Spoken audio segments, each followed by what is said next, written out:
Since Repair Clinic encourages you to perform this repair safely, a warning icon will appear when you should use caution. For easier access when replacing the right drawer slide rail in your refrigerator, first remove the lower glass shelf.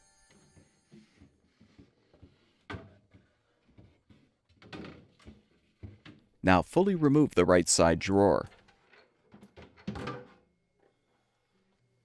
Use a 1/4-inch socket or nut driver to unthread the 2 mounting screws, securing the slide rail.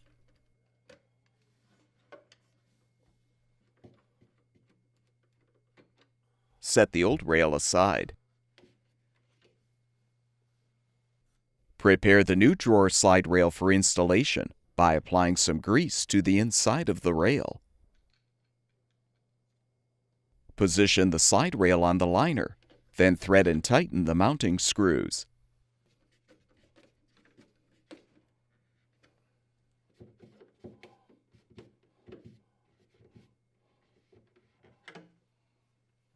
Replace the drawer and confirm that it moves freely.